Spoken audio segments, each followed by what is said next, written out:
Рождаемость в стране падает, а условий для ее повышения по-прежнему недостаточно. По мнению вице-премьера Татьяны Голиковой, на рождаемость в стране большое значение оказывает доступность жилья. Представитель правительства заметила, что свое жилье облегчает семьям принятие решений о заведении детей. Также она поблагодарила россиянок за то, что они все равно рожают детей больше, чем в Европе.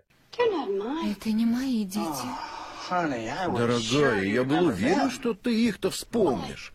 Если бы у меня было 3 детей, я бы их вспомнила. Дорогая, их 4. Еще малыш Джо. Вот, пожалуй, и все.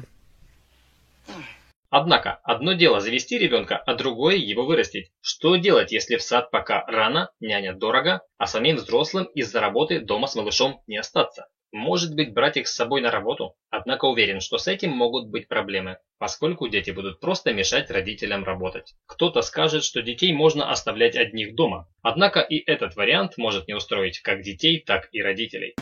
Мать честная! Стой!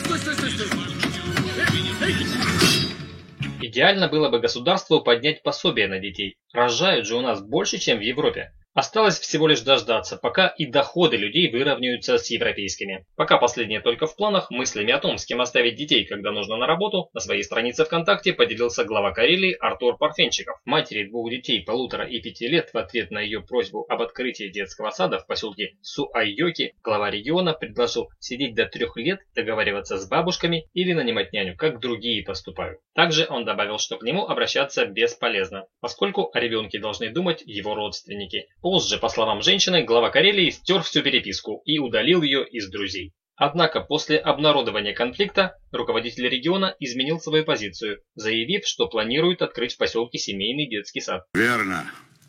Вы совершенно правы. Так и надо. Мы вас испытывали.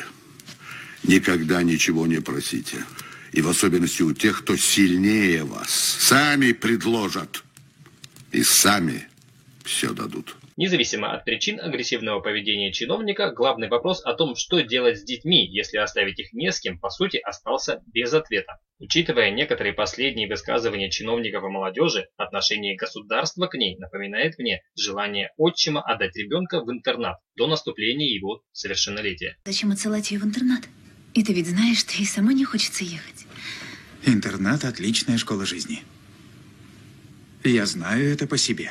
Задел на будущее. Разве не в этом наш долг, как родителей? В этом случае в роли интернатов могли бы выступить иностранные государства, а роль жесткого родителя могла бы быть поручена Министерству обороны страны. У последнего уже есть опыт по контролю за подрастающим поколением в интернете. Для контроля и управления подростками в реальной жизни ведомство просто могло бы вживлять им микрочипы сразу же после рождения. А если серьезно, друзья, то какие бы деньги ни выделялись на повышение рождаемости, проблема с ней не решится, если не изменится отношение у власти к молодежи. Насколько теплым оно будет сейчас, настолько же в будущем будет крепким и здоровым наше общество. Ведь известно же, что любовь за деньги не купишь. Ты берешь на руки свою девочку и не понимаешь, как можно быть такой малюсенькой, такой нежной.